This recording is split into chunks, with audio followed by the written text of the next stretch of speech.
Hi there, it's Kevin with the Rogue Deck Builder here with a Pioneer Brew. You heard me right. We are back to brewing on this channel. We've been playing Pioneer at Gone Rogue Games for Friday Night Magic, so I want to do my first brew coming back with a Storm Herald Classification Burning Anger combo.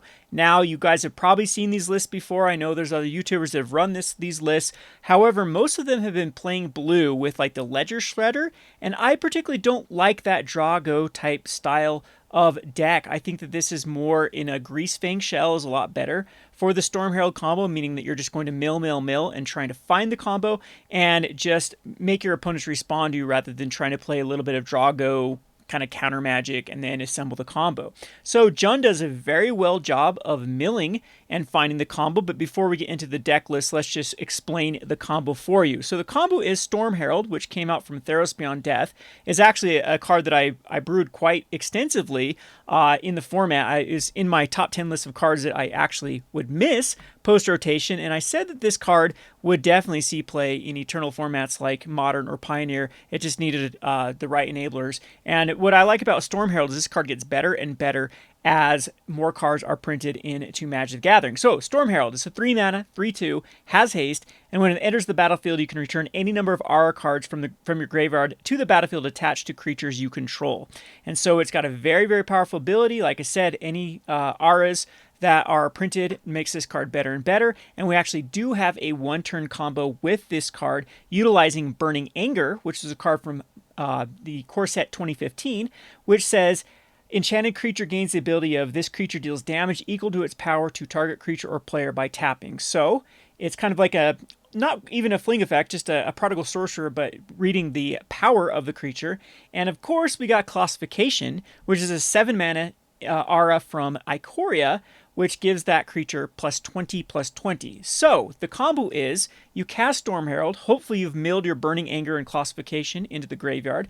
The Burning Anger and Classification come back attached to Storm Herald. Storm Herald has haste, which is super important because you can respond to the Classification trigger that tries to tap the card by simply tapping Storm Herald with Burning Anger, dealing 23 damage to the face to your opponent. So that is the combo. It's actually very easy to establish by self-mill.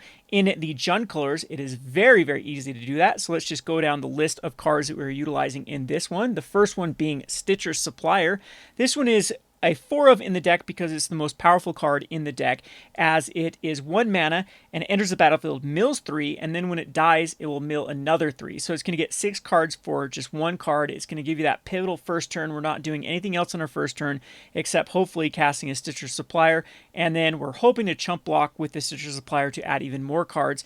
And statistically speaking, once you get to about that, 6, 7, 8 milled cards, you're going to find a Burning Anger and a Classification in your bin. And next up, we have the 2-drop slot, which is going to be running the Satyr Wayfinder as a 3 of, and the Grizzly Salvage. These are both key cards to milling and finding the 3rd land. So hopefully you can find our 2 lands. We're not that heavy on land count for this deck.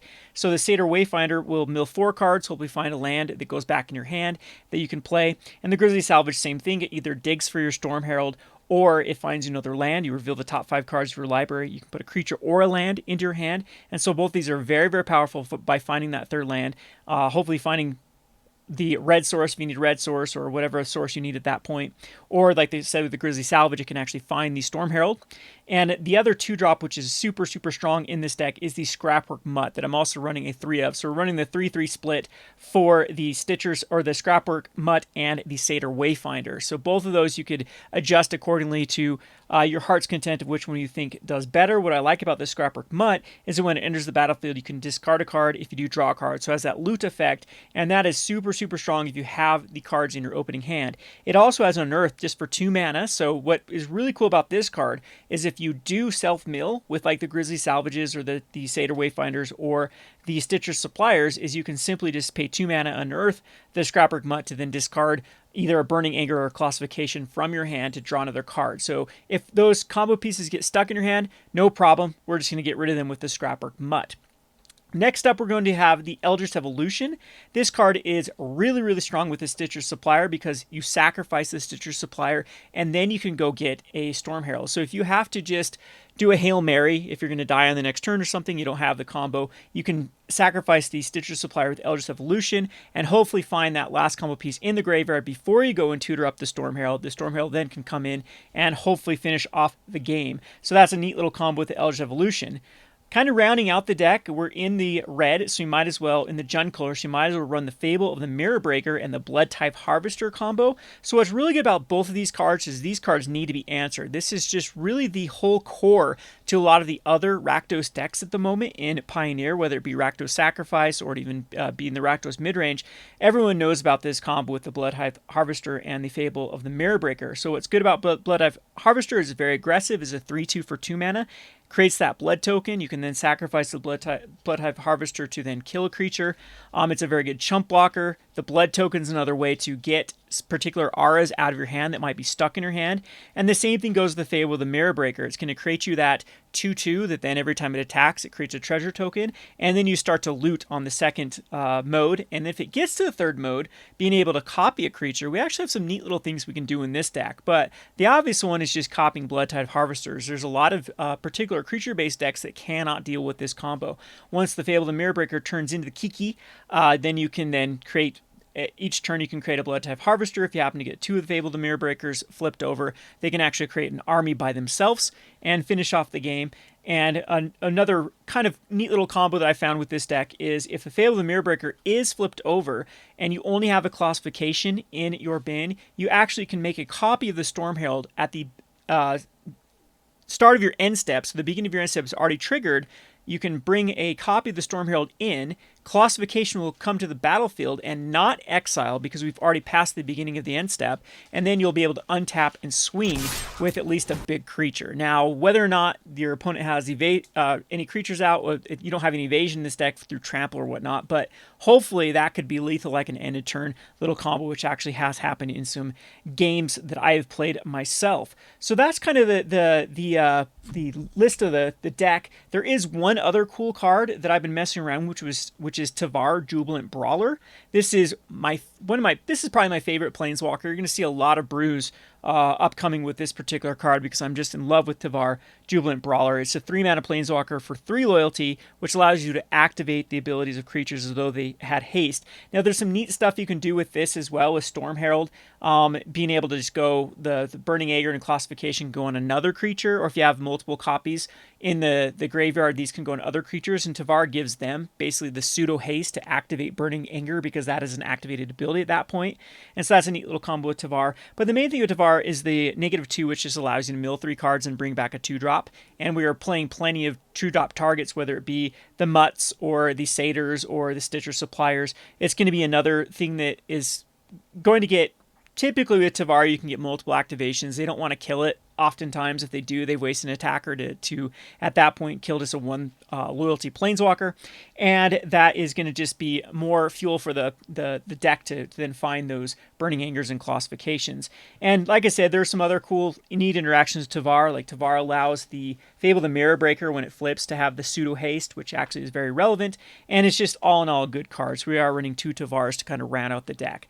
Now, on to the sideboard. And the sideboard, of course, is something that is going to be meta dependent. Your local scene or whatever is good right now. We're just running the typical package of disrupting our opponent's hands with 4 Thoughtseizes, 2 Duresses, and 1 Collective Brutality. Between this package, you'll be able to rip out a lot of the hate cards. We are worried about cards like Rest in Peace, or there are other cards that just disrupt the graveyard. Thoughtseize, Duress, ripping them out before your opponent can play them is our best chance at that. What I do like about this deck, though, is it can be quite aggressive. Blood Type Harvester into Storm Herald, that's a pretty aggressive curve. You have a 3/2 on turn 2 and a 3/2 haster on turn 3.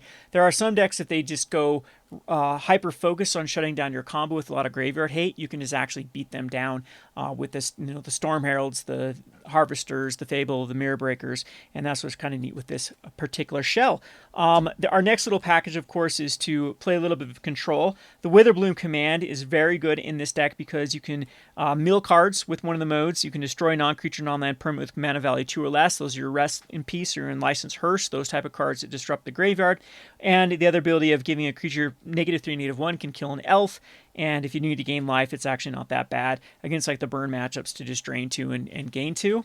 We have 2 lightning axes in this deck, which are allowing us to pitch a card and do 5 damage to a creature. So it's another way to get the Burning Angers or classifications out of the hand and into the graveyard. I am running my own Unlicensed Hearse because it's actually super strong in a self-mill strategy where you can get rid of lands and other stuff you don't need and kind of pump up your Licensed Hearse that then can actually be crewed quite easily with this deck. Some of the things are, I mean, at least the treasure or the Goblin token can crew it, not that bad. If you have like a Satyr and a Stitcher, those can also crew the Licensed Hearse as a duo. And we also running 1 Abrupt Decay. It's another way just to destroy anything with converted mana cost 3 or less and can't be countered. So against those particular decks that are disrupting our graveyard, Abrupt Decay is a pretty neat little card. It's good versus Graveyard Trespasser because the Graveyard Trespasser does say the ward, you can get around the ward with the can't be countered with the Abrupt Decay and don't even have to worry about discarding, but typically Graveyard Trespassers sometimes allow us to throw combo pieces in the graveyard, so it's not that bad of a card for us to actually target. Last but not least, with our other slot in our sideboard is me, Kroxa, Titan of Death's Hunger. I'm running 2 of these just to give this a more of aggressive take against the decks that really want to interact with us.